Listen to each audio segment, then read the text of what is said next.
through decisive experience, through direct experiential being, rather than through intellectual speculation or philosophy.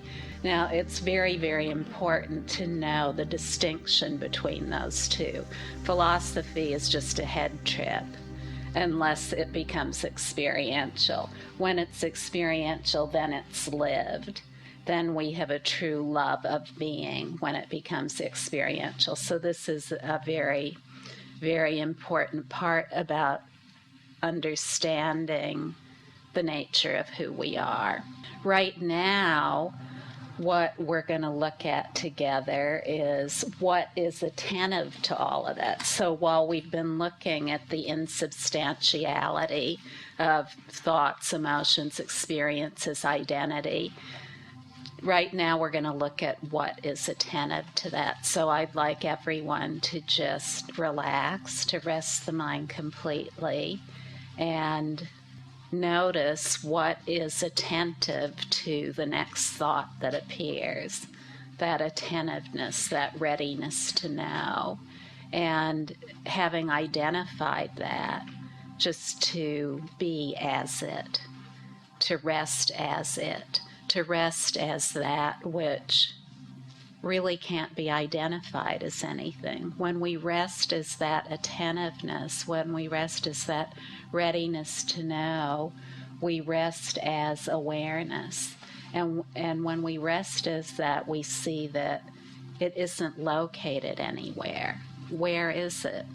Does it have a substantiality? Can we say that it is existent, or that it is somewhere, that it is either outside us or that it is inside us? And when we become very clear on what that is, then we definitively know what to rest as. In our own experience, we know what to rest as, and this is called the introduction to awareness. The introduction to awareness. And when we know what awareness is, we know what the ground of being is.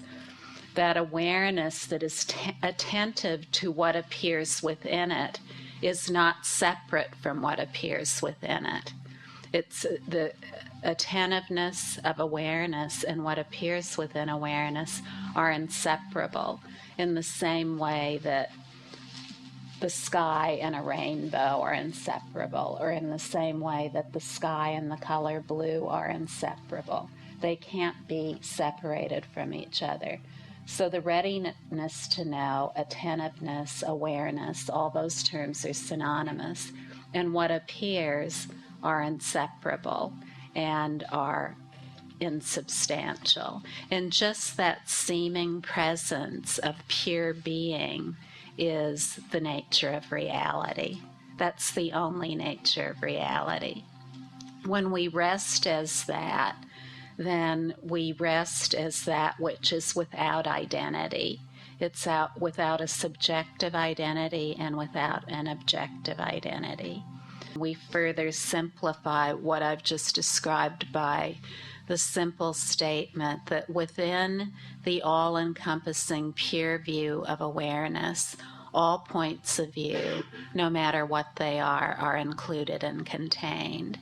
And all points of view that appear within awareness have no independent nature. They've never existed elsewhere other than in, of, as, and through awareness.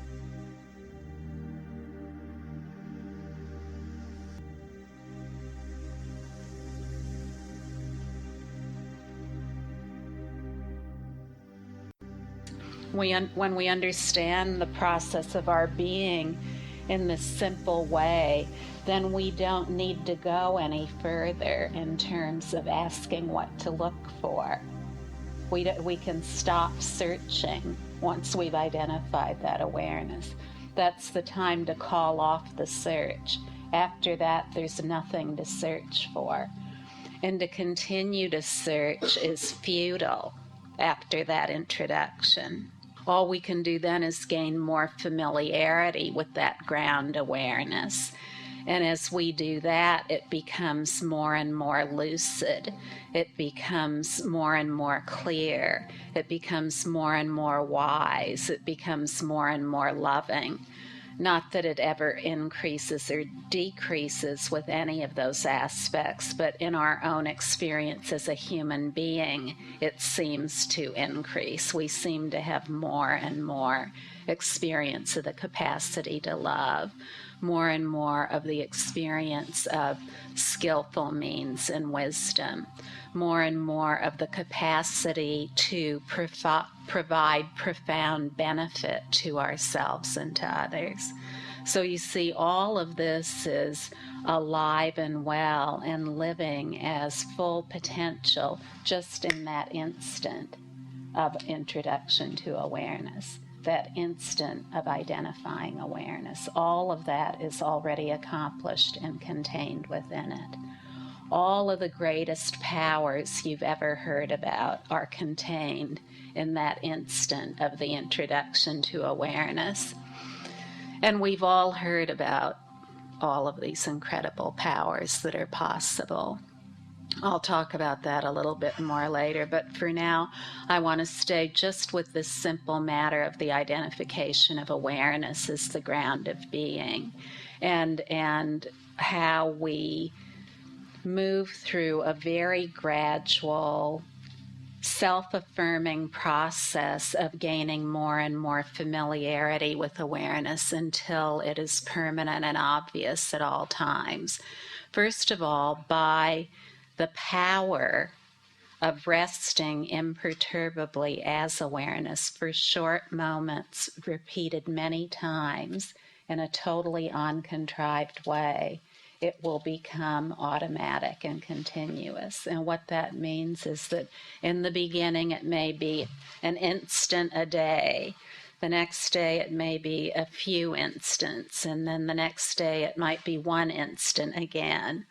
But over the course of time, for most people, gradually awareness will be more and more obvious throughout the day until it becomes obvious throughout the entire day, and until it becomes obvious throughout the entire day and night and throughout one's entire lifetime. So through this very simple practice of short moments repeated many times, we gain familiarity with awareness and it becomes stable. This is of profound benefit to us and to others. When we rest as awareness, we don't try to change anything about what appears in the mind. So thoughts, emotions, or the body, bodily sensations. No need to try to change any of that in order to make ourselves feel better.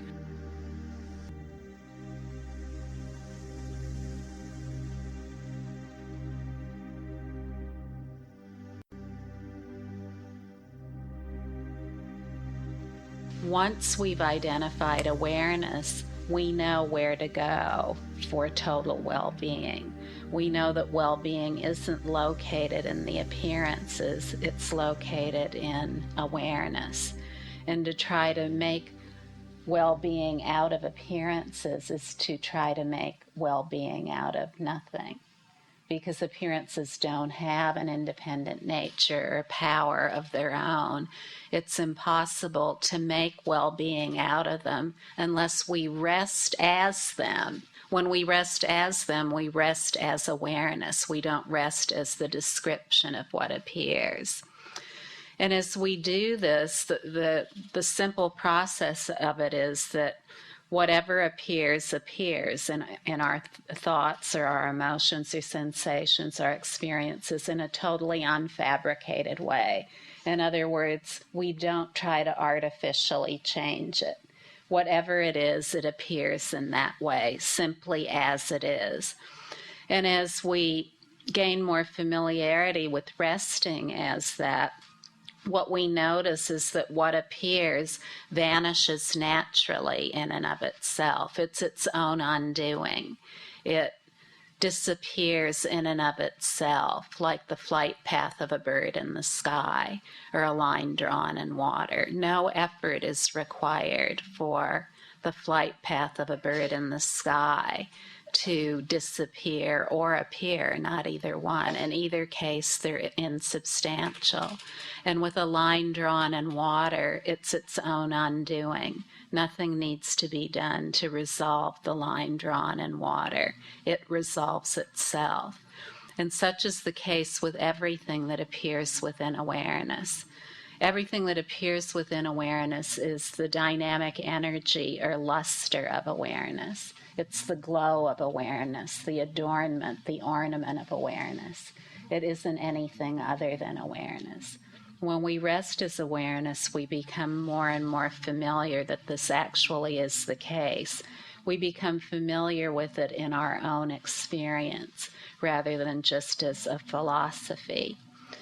And at first, this appearances come up, and maybe at one time we thought they were our enemy, or we had to change them, or we had to hoard them and try to accumulate them so we could feel good all the time. But we see more and more that there's nothing to change. There's nothing that need be changed, and there's nothing to change. And then in this way, we grow to see what appears within the mind as an old friend, rather than seeing it as something we have to do something about.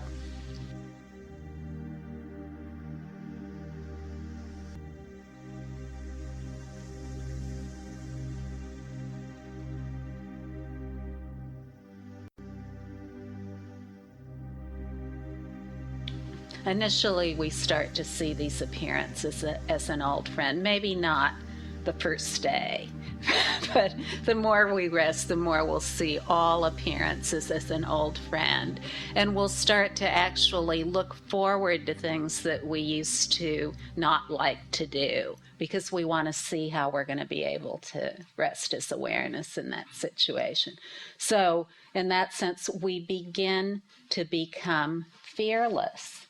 We begin to become fearless because we're able to be in all kinds of situations that we feared before, where we just didn't want to go there or be there because it would just be too uncomfortable.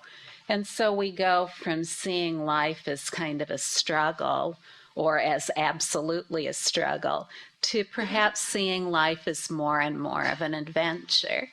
And then, at some point we start to fully greet life as an adventure. We're ready for anything, because within ourselves, by resting as sovereign awareness, by resting as the all-creating monarch awareness, we come to see that everything that appears within awareness is under the mastery of awareness. Awareness has mastery over all that appears within us. And that's very, very profound. Now, after greeting appearances as an old friend, as we develop more stability in awareness, next we notice that the appearances really do undo themselves. We're not so much in the process of seeing them as old and dear friends anymore. We begin to notice that the appearances just undo themselves, that they really are like a line drawn in water, or like a knot in a snake. A knot in a snake is its own undoing. The snake undoes itself. The line drawn in water undoes itself. And so we're just resting as awareness, and we just notice more and more that all the appearances undo themselves. They vanish naturally in and of themselves. There isn't anyone to do anything about them. And we realize this more and more, that there really isn't an individual identity that's doing anything. There's just awareness and its dynamic energy that is inseparable from it. And the thought of being somebody is equal to any other thought we have.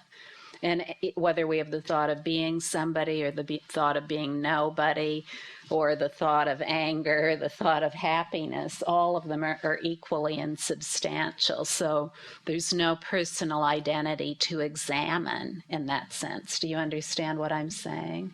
Yes. There's absolutely no personal identity to examine, and this is very, very crucially important. If you get caught up in examining a personal identity, then you're examining something that's insubstantial, that has no independent nature. So how could we possibly do anything about something that has no independent nature? So to just rest imperturbably as awareness, we find more and more that the perfection of all qualities and the exhaustion of all faults is already accomplished in awareness. And we find this in a first-hand way in our own experience. How so? Well, at one time we had felt very affected by all of our emotions and all of our thinking. And we really believed that thoughts, emotions, and experiences could cause us to have a bad day and lose our well-being. And so when we begin to see within ourselves that life is theater, and that all of the experiences going on within us are the grand theater of awareness, then we see that it's not really as serious as we thought it was. It's not nearly as serious or demanding as we thought it was.